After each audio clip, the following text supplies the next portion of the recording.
From the Spec Network, this is Fragmented, an Android developer podcast where we talk about building good software and becoming better Android developers. I'm Don Felker. And I'm Kaushik Gopal. Welcome to the show. This episode of Fragmented is brought to you by Bitrise. Bitrise helps you build and operate better apps faster. By effortlessly combining the services and tools mobile developers love, they make development easier, more scalable, and take away the fear of change that causes development processes to stagnate. In 80% of the cases, Bitrise fully configures an initial workflow based on the contents of your repository. Automatically, Bitrise integrates with over 240 services, tools, and processes right out of the box. With minimal configuration required, it's great because instead of wasting valuable time on maintaining your automation workflows, developers can focus on building and improving the applications that they develop every single day. In short, Bitrise enables mobile development teams to scale quickly and efficiently. Half of all mobile unicorn startups use and continue to use Bitrise as they scale from small teams to billion-dollar enterprises. And onboarding and familiarizing new developers with Bitrise doesn't require help from a more veteran developer and a complete development team. Usually, they can be onboarded within a single release. Bitrise allows you to iterate and improve on your mobile development process like you'd iterate on the actual software that you're developing. You can build custom build bots, tools, integrations, etc. You can call the Bitrise API over numerous times throughout the day to enable development processes that are thought up by the smartest minds in app development. Now, don't just build better apps. Build a better app development processes. Sign up for an exquisite pair of Bitrise branded socks. If you're interested, you can go to go.bitrise.io/fragmented. Again, that's go.bitrise.io/fragmented. Hey folks, I am really excited to share a very new sponsor for this week. So the sponsor for this week is Vettery. Vettery is an online hiring marketplace that is changing the way people hire and get hired. Now you might ask, well, I've heard of other similar companies like this. What's so different about them? Well, for starters, the access is exclusive. Once you're live on their marketplace, top employers can view your profile and extend interview requests via email. The other good thing about them is they're also specialized in the tech space. So the kind of jobs and positions that you'll see are the ones that you probably have the most context around. So software developers, data scientists, product managers, etc. You can also do things like set preferences for your desired location. And also, if you are someone who's looking to find other engineers and other great people to work with, you can set all kinds of different tweaks like years of experience, top skills, professional background, and a whole bunch of other things. They also have about 20,000 companies that they partner with on this platform. So that's amazing. It ranges from innovative startups to, the Fortune 500 firms. So, and they're also across US, Canada, and the UK. Now, here's the best thing. They are absolutely free to join. So you can go and sign up on vettery.com/fragmented. Vettery is kind of hard to pronounce in audio, but it's actually easy to type. So I'll just spell it out. It's VETTERY. So that's VETTERY.com/fragmented. And if you accept a job through Vettery, you get a $300 bonus on top of that. So again, if you can go to the link vettery.com/fragmented and try them out, then it helps support the show. And also they'll know you came from us and they'll know that you're interested in a service like this. Anyways, my thanks to Vettery for sponsoring this show. Hey folks. So literally tomorrow morning, I'm going to be giving a conference talk in Poland that I'm really, really excited about. And instead of practicing for my talk, I thought it'll be a great idea to record a quick episode on how I give a technical talk. Because if there's one thing you should know, I am a serial procrastinator to the next level, and I love postponing up until the very last moment. I did send out a tweet, and I got a whole bunch of fantastic questions from a lot of listeners asking a lot of really good and smart questions. If I didn't mention your name, I'm really sorry, but know that I looked to each and one of those tweets to draw inspiration for a lot of ideas and explanations for this episode. Almost one of the most common questions that I got from a lot of people is, hey, what exactly is your process? if you have an idea for a talk, how do you actually go about specifically preparing for that talk, right? And I love this question. And it's mostly because I have a really peculiar process, but it seems to work really well for me. So I'm really excited to actually share that with you. The very first step for me is obviously coming up with the idea for the talk, right? And typically I always have like two kinds of talks that I like to give. One is where I tend to know the topic well enough that I want to like definitely go and share that topic with more people. For example, I'm giving my talk tomorrow on unidirectional state flow on iOS and Android. I've been working on this for almost like 6 to 8 months now. This is a topic I know really, really well. And it's a topic I think that is better explained visually in a presentation or a talk, right? Because as good as of a job I can try to do with Don through the audio medium, sometimes the best way to demonstrate ideas are just through the visual medium, right? So these are one kind of topics that I like to talk about. The second type of topic is ones I actually don't know anything about. And this is more because it acts as a forcing function.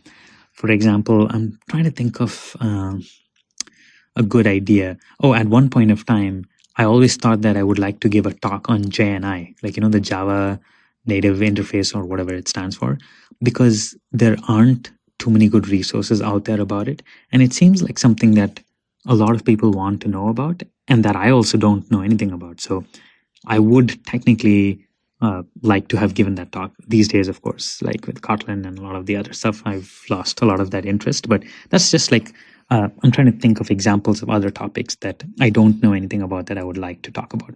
I've done this with camera in the past. Like I've given talks about like the camera APIs in the very, very early days. It was not very pleasant to work with, to say the least, at least the Android camera APIs. So I remember giving talks about how like one can deal with that. All right, so that's the first step, coming up with the topic. The second big interesting step for me, and this is the one that I think I like the most in my process, is what I call the sticky notes step. So what I do is I have two bunches of sticky notes, and this is like the standard Post-it sticky notes that you guys probably have seen.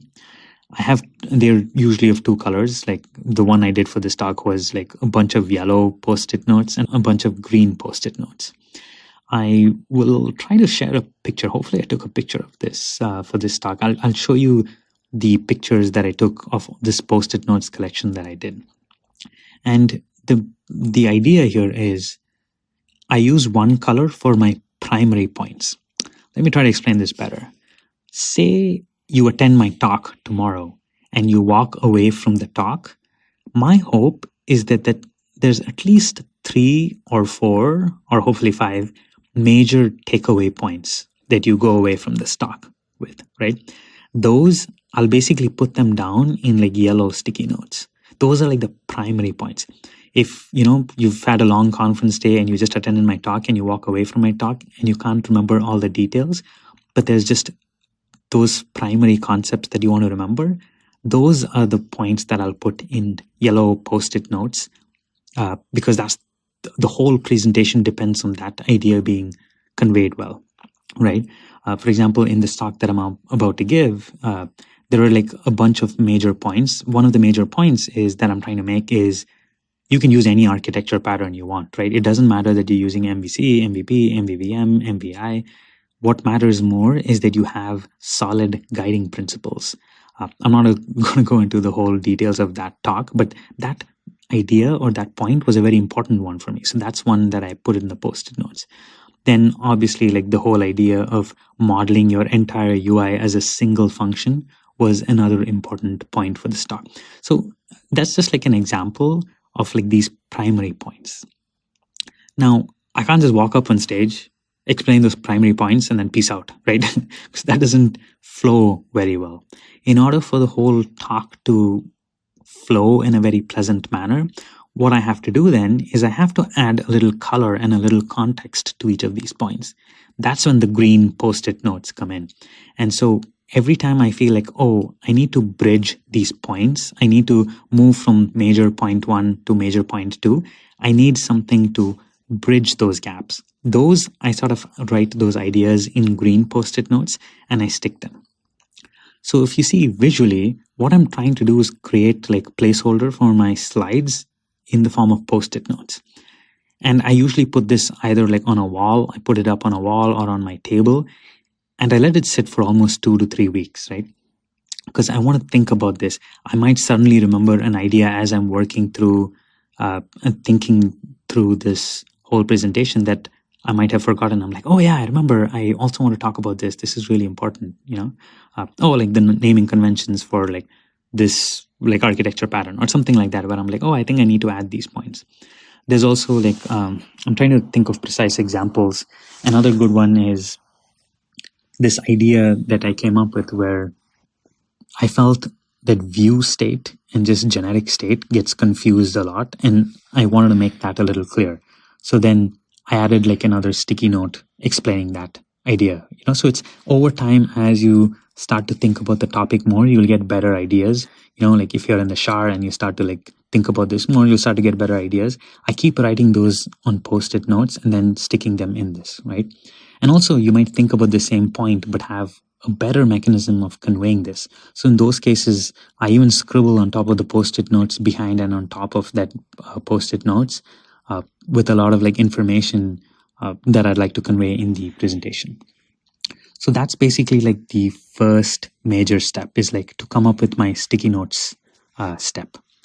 The second main step, and again, like this process works for me. I don't necessarily know if it works for everyone, but usually this has worked well for me in the past. So the second major step for me is talking points.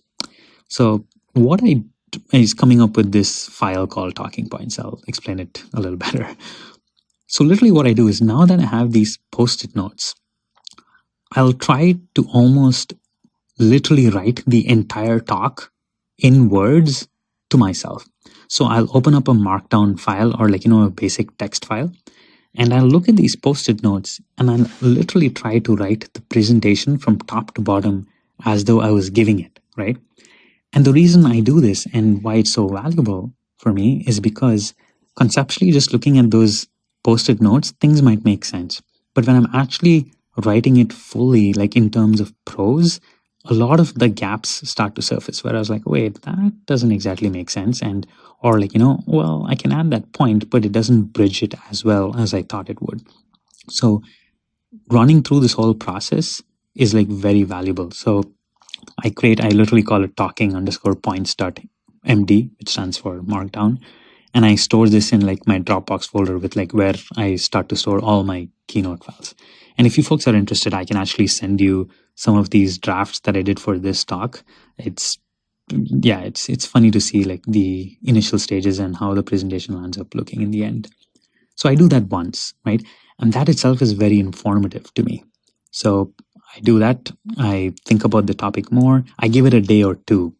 And then I follow up by doing the exact same process all over again, which is like writing a talking_points_2.markdown file, right? And I'll do this again because now that I kind of know where the gaps are, I'll try to like think about where I can plug these gaps and repeat the process again and come up with the whole talking points all over again. I've done this like long enough now where usually by the second talking points, I have a very clear idea of how this presentation is going to go, right? Or like which direction it's going to go. But in the early days, I've had cases where like for some of these talks where it just wasn't clicking for me, I would do like 3 or 4 entire like writing points. I also read a tweet the other day which tries to explain this better. Apparently, Jeff Bezos, he banned presentations or PPTs in Amazon in favor of like, what they call narratives. And the reason was, I'm paraphrasing here, but he basically said it's much, much harder to write a good 3-page memo or summary than it is to like come up with a 20-slide PowerPoint, right? And that's like the thing that I don't want to get caught. Like the post-it notes is great. It gives me an idea of the structure, but it doesn't succinctly like draw those holes out, right? By me actually writing the whole thing from top to bottom, it really does a good job of like pointing those gaps, and like it helps like convey the story better. So that's like the second major step that I do. Usually by now, what I'm going to start doing is I'm going to start creating my slides, right? A couple of things with respect to slides. I use Keynote completely. I would never go away. If you use a MacBook, the Keynote is the best piece of software you can possibly imagine. I wouldn't recommend anyone use anything else, but obviously not everyone has a Mac. So if you don't, then PowerPoint is also pretty good, I would imagine. But the Keynote application is just so beautiful. It works amazingly well. I typically like to keep a theme for my slide. And the way I do this is I've actually over time built sort of my own theme. For those of you who don't know, there's this color scheme I like a lot called San Jose. Actually, if you check my GitHub repository, I have a San Jose theme for IntelliJ, for my terminal, for iTerm. I also have one now that I use for my Keynote slides, right? I've also looked to a lot of other people for inspiration, and you should do that too, because in the end, you want the Keynote, you want like your presentation to be your most authentic self, right? You want it to depict you. It doesn't have to be like somebody else. It doesn't have to look like Steve Jobs' keynotes. It doesn't have to look like any specific person's keynote. It has to look like your keynote, right? And I think that's important. You can always go and draw inspiration from other people. I can tell you some of the people I love who create amazing keynote slides, right? First is Cyril Motier. I think I've tweeted about this in the past. He is like a master technical talk, like theme creator, so to speak. I'll try to put a link into his speaker deck. You should look at some of his slides. His slides are just gorgeous. They look amazing. And in fact, I think some of my earlier themes were like almost a direct rip-off of him. I, of course, did ask permission. Always do that. If you're trying to use somebody else's theme, especially from a technical talk, like we're all friends here. Just like ping that person and say, hey, I really like your theme. Is it okay if I use it for my talk? They'll be more than happy to say yes, right? I did the exact same thing with Cyril Motier's slides. The other person I draw a lot of inspiration from is this crazy magician named Nick Butcher. Obviously, you guys should probably know Nick. I don't even know what to say. If you look at his slides, they're like a masterpiece. And so I look to a lot of inspiration from Nick as well to like create my own slides. So at this point, I've sort of created my theme. I kind of know what my theme for the keynote should look like, the different color palettes I'm going to use. I then go about creating placeholder slides where I'm going to cover each of these sections. This is where like that whole post-it notes thing comes in very handy, because what I can do is I can literally just start creating these keynote placeholders and drop just the text there. It doesn't have to be any visuals or animations or like anything. It literally is like slides with bullet points, right?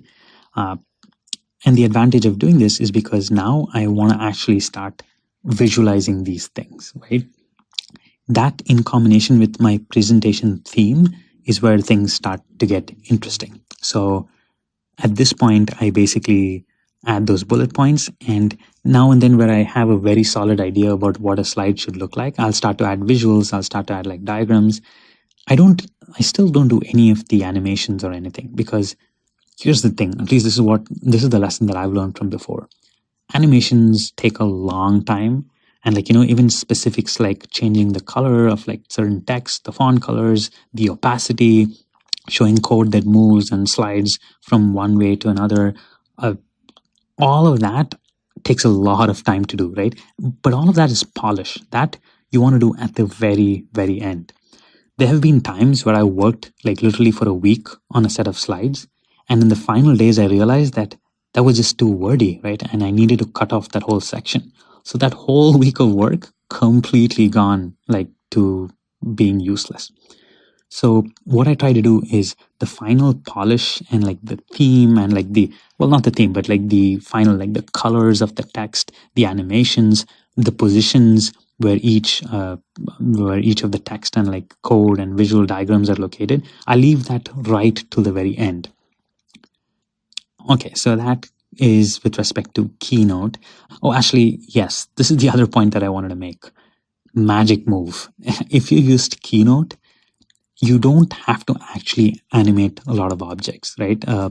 What you typically do is it's like building in Android, right? Like there are two ways to do animations. You can either inform that view how it's supposed to morph by saying, okay, change your radius by X, change your position from X to Y, and that like over this much time interval, and then that specifies how your animation will work. It's probably the best and most efficient way to create an animation. Keynote has something like that too, where you can create actions and make things move from one place to the other. I don't know who it was. Maybe it was Jake Wharton or someone who basically gave this tip. They're like, you know what?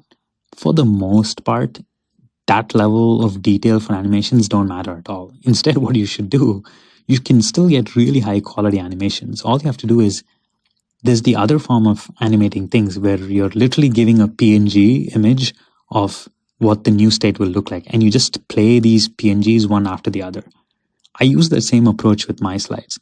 So if I want to see like a code snippet change in color and move to a different direction, literally what I do is I have 3 slides, one that changes it from one position to another, and then the other from position 2 to like position 3, right? And I add this transition called magic move.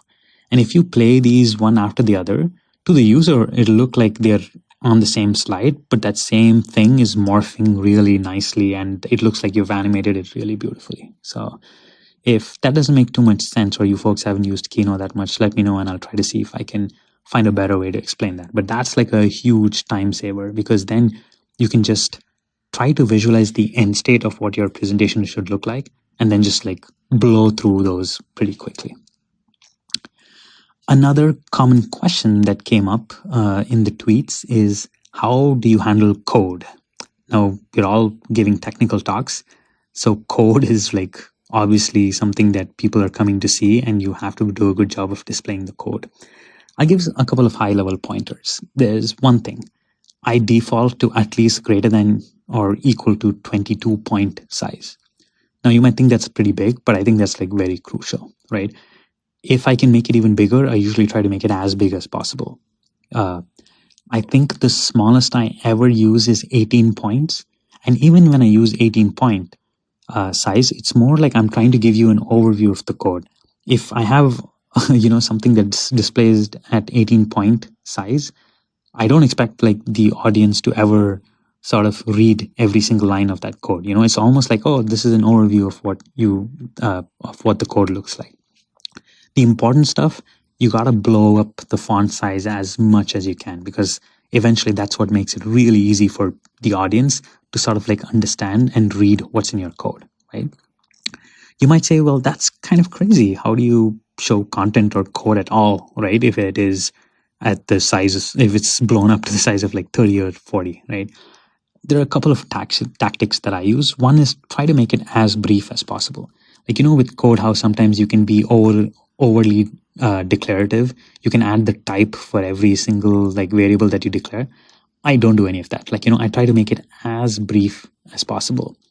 Because remember, you're trying to convey ideas. You're not like trying to show them precise code snippets, because if it was precise code snippets, you can just point them to a GitHub link, right? Like, they don't need you standing in front of a projector with a Keynote for that. The other tip I'll give is, sometimes it's okay to not necessarily make the code super accurate in terms of making it clean and like, brief. So sometimes, I might have pseudo code-ish code that I don't actually like, which may not syntactically be the perfect thing. And that's fine, because in the end, all I care about is that the audience tends to understand the idea or concept. I don't care that they remember the precise code snippet, right? Like, because that's impossible. So that's like, I hope those are some tips that are helpful specifically in terms of showing code in your presentation. The other question that came up is like, how do you prepare for Q&A, right? Like a common question that people ask is like, oh, what if I'm giving the talk and somebody asks a question that I don't know the answer to, right? Trust me, that almost always can happen, If you think that just because like you're, using this fancy Keynote and you're talking to a bunch of other developers that somehow more than every single person in that room, you, my friend, are like completely mistaken. I've been in talks where I've presented to people like Don Felker and, Jake Wharton and Jesse Wilson. There's no way I know more than them, but like that doesn't necessarily mean you don't like do your best, right? I think it's very important for everyone to understand that it is completely okay to say, hey, you know what? I don't know the answer to that question, but I can look it up. And if you reach out to me, I can try to find the answer, right?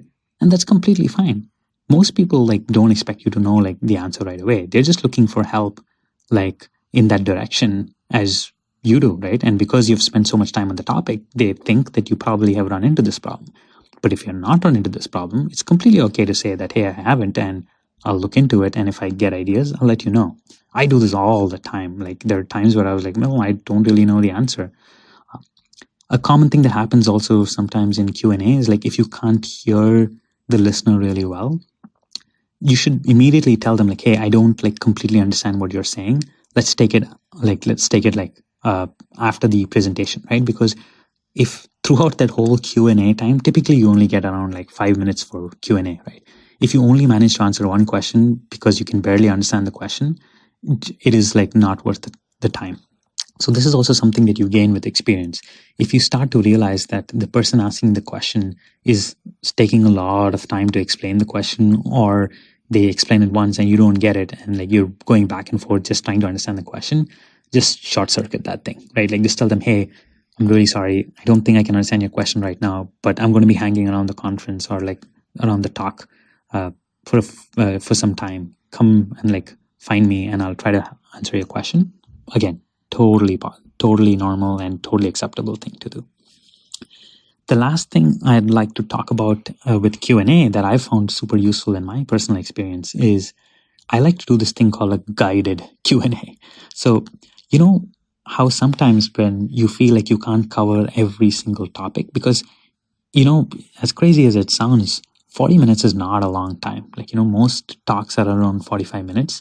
They do 40 minutes of talking time and 5 minutes of Q&A. That 40 minutes goes by really fast, especially for me. I can blow through that 40 minutes talking about just 3 or 4 concepts, right? Which might be a problem, but, in general, you want to be very succinct, right? And what will happen is you will land up cutting things.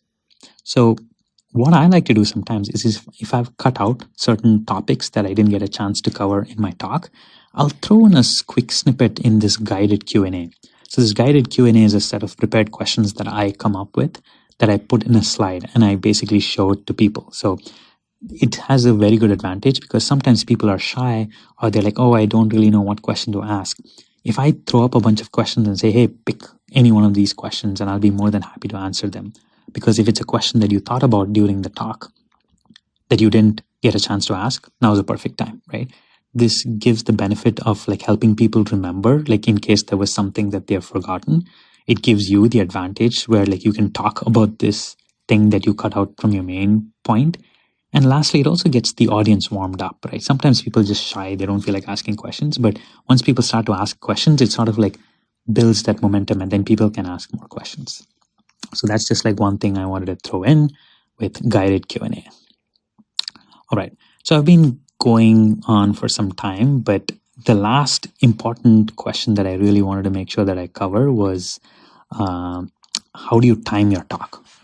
Timing my talk is probably most notoriously the hard thing to do, especially different people have different styles of presenting. I know some really good speakers like to literally memorize their script. So when they're on stage, every single line that they're speaking has been carefully chosen, memorized, and chiseled, right?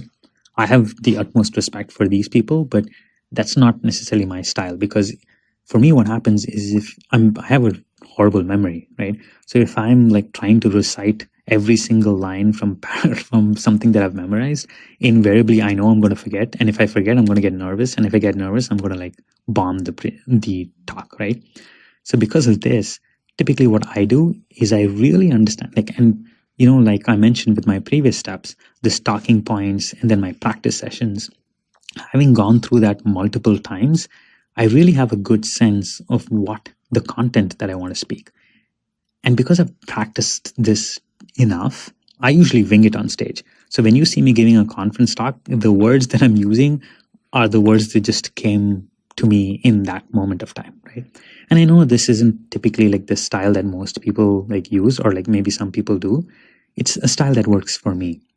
Again, just because I do it this way, it doesn't mean like, like it just magically comes to me, or that like I haven't done practice. I practice a lot, trust me. I also had the advantage that even before I started doing Android development, I was into public speaking a lot. Practice is everything. If you folks haven't heard, there's this group called the Toastmasters. It has nothing to do with technical development. It's just a public speaking group. It's one of those nonprofit organizations that helps people improve their public speaking. I've been with Toastmasters for quite some time, right? They had this really interesting thing called table topics, where literally they pick up a bunch of topics. You come up on stage, they'll give you the topic right away, and you have to speak for 3 minutes on this topic. So, I've been through a lot of practice with that kind of stuff. So I don't exactly have too much stage fright, so to speak. That's not entirely true, where like I do feel nervous and I do have butterflies in my stomach when I'm giving a talk, at least the initial portions. But that's good. I think that keeps you alert. But I don't necessarily, once I'm on stage, I don't like freeze up and like start to like think, oh no, I don't know what to say. Thankfully, I'm really grateful that I don't have that problem, but it's not because I'm just like, naturally gifted. I practiced a lot. And if time permits, I'll also tell you, like, I want to also like make it clear. Sometimes people bomb, like, I've bombed presentations, right? And I want to give you examples. Like there's still some conference talks that haunt me. Like I'm really scared of even going back and looking at these because I know I did such a poor job. And I'm like completely fine admitting that. And I'll even like tell you some of these that I've done. But the other point that I was trying to get to was timing my talk, right? So timing a talk is really, really crucial. The way that I do the timing of my talk is, how I have like these slides that I've created now with my presentation themes. In each of the major section, what I do is I put in the presenter notes in big, fat, bold letters, the time that I'm expected to be as I'm going through this topic. So let me explain this better. For hypothetically, say if I have just 10 slides in my keynote talk, then on slide 2, 3, 4, 5, and so on, I'll have like, okay, if this whole presentation, I have allocated 40 minutes, and the two major points in between, I need to take 10 minutes and 10 minutes, and the intro takes me 2 minutes, the first major point takes me 5 minutes.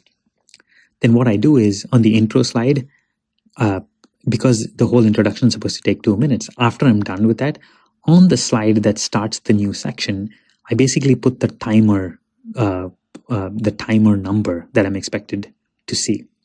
So I set up Keynote in a way where I let it just count up. So basically it starts from 0 and goes all the way to 40, 45. Typically that's how long most technical talks are.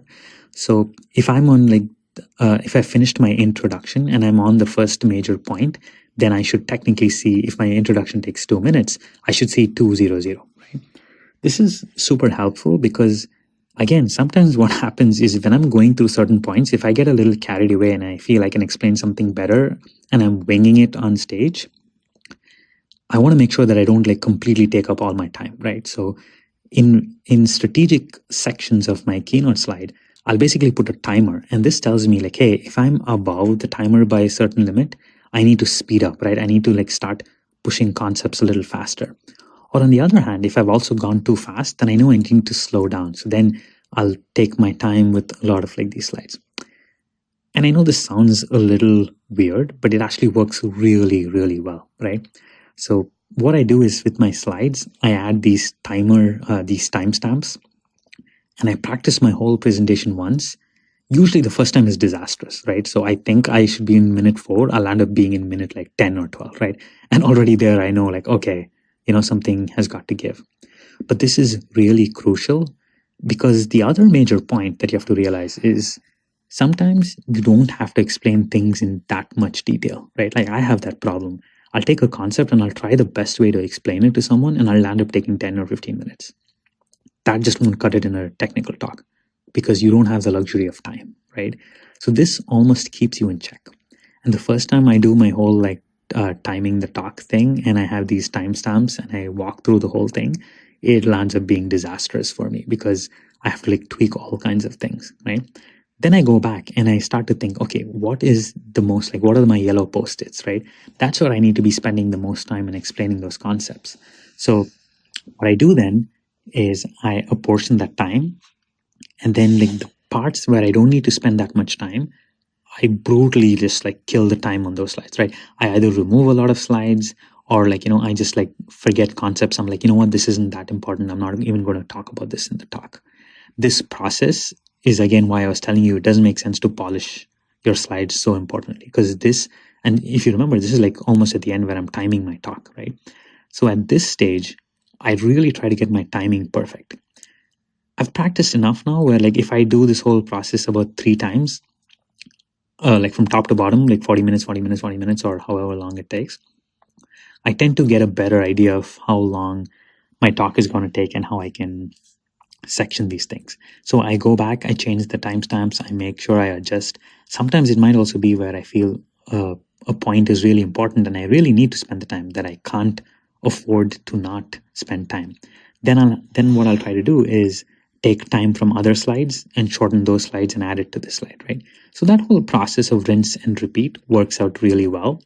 And I can finally, like in the end, I come up with, usually a really well-timed talk. So that's the process that I use. Again, if any of these things don't make sense, feel free to reach out to me. I'll be more than happy to like explain it better or give you ideas. So that pretty much rounds up a lot of the questions that people have asked. There were some also really good questions around like, oh, do you have a pre-talk checklist? What's on your pre-talk checklist? I usually don't have a pre-talk checklist. The only thing I do is I drink a lot of coffee and I don't eat anything before my slide, mostly because, if you eat then you tend to have like a gas buildup or something. You don't want to look comical on stage. So I tend to not do that kind of stuff. What else? Oh yeah, I wanted to talk about the time I bombed. So there were in recent memory, there are 2 times that haunt me the most in terms of talks that I've given in the past. One was actually when I was a kid. This was really small, right? This was actually like a recitation contest where you recite something in your native language, right? So for those who don't know, I come from India and my mother tongue is Tamil. Tamil is like apparently one of the most difficult languages to learn, right? So it wasn't an easy task to begin with. But I was in this talk where I was supposed to like give this memorized recitation in Tamil. And I remember working with my mom, like, I was so excited. At home when I gave it really well. My parents were like, oh, wow, that's wonderful. You're doing a great job. On the day of the talk, I just bombed completely. And like, this was a combination of multiple things, right? This was early on in my public speaking days, so I didn't have the confidence. So when I saw a lot of the people, I just got really shy and I bombed. And a lot of like the inflections and nuances and character in my voice that I was supposed to give, all that just flew away. And I literally just recited the whole thing as though I was reading it from a book. I was sweating, I was nervous, and it landed up being a pretty disastrous. Like even to this day, thinking about it, I start to sweat and like I get goosebumps because it was so bad. The other recent one I remember, I think, was maybe at a DroidCon NYC. I don't recall the exact talk, but I very well recall like giving this talk in that stage. The trouble was, at the time in DroidCon NYC, it's a beautifully organized conference, by the way. So it's nothing like, it wasn't like their fault at all. It was totally my confidence and nerves. I just remember that when I was giving the talk, it was so noisy around because they only had curtains. And I think my luck, there was something where there was some commotion happening outside where there were like a lot of plates or something had broken. And it was just so distracting, right? And when you're giving a conference talk and you weave your whole presentation, you haven't like memorized anything and you rely on your points to like bridge with each other, if you lose like a lapse of concentration, it can be disastrous, right? So I remember running into one of these when I was giving my technical talk. Anyway, this has been pretty long, and I'm hoping a lot of you folks got some tips from seeing how I prepare for my presentation. Again, please feel free to follow up on Twitter. And if you guys feel like, oh, there's more that you want or you enjoyed it and you want to also like find out what Don does, then just ping us. I'll make sure that I try to get him to also talk to us about how he prepares for his presentation. That's it for this episode. Wish me luck. I'm going to be speaking tomorrow morning. It's 1 a.m. here. I think I have to get up at 7. Again, I love procrastinating, so that's something that I do. I'm not too worried about it, but wish me luck, and I hope you enjoyed this episode. Thank you all so much for listening, and we will catch you in the next episode. I also want to take a moment and thank our sponsor for this show, Vettery. Vettery is an online hiring marketplace that is changing the way people hire and get hired. You can go to vettery.com/fragmented, and if you accept a job through them, you'll get an additional $300 bonus. So it's an additional offer. It's hard to say that on audio, the domain name, so I'm going to make sure I spell it out. It's vettery.com. So it's vettery.com/fragmented. Do make sure you put the /fragmented in so that they know you came from us. Thank you so much, Vettery, for sponsoring today's show. We'd like to thank this episode's sponsor, Bitrise. Bitrise helps you scale and build and operate better apps faster. You can integrate with all different types of tools, over 240 different services right out of the box, minimal configuration required. Bitrise is used by huge unicorn companies, from small teams all the way up to the billions of users all over the place. Don't just build better apps, build a better app development process with Bitrise. If you're interested, you can sign up at go.bitrise.io/fragmented. Again, that's go.bitrise.io/fragmented, and you'll get an exquisite pair of Bitrise branded socks. That's it for the show, folks. Fragmented is hosted by Don Felker and me, Kaushik Gopal. We edit and produce all the episodes here on Fragmented. Sarah the Amazing Jackson from the Spec Network helps with production assistance and wraps our final mix. Our theme and ad music is by the national recording artist Blueprint from Weightless Recordings. You can find more Fragmented episodes at fragmentedpodcast.com. Thanks for listening, and we will catch you in the next episode.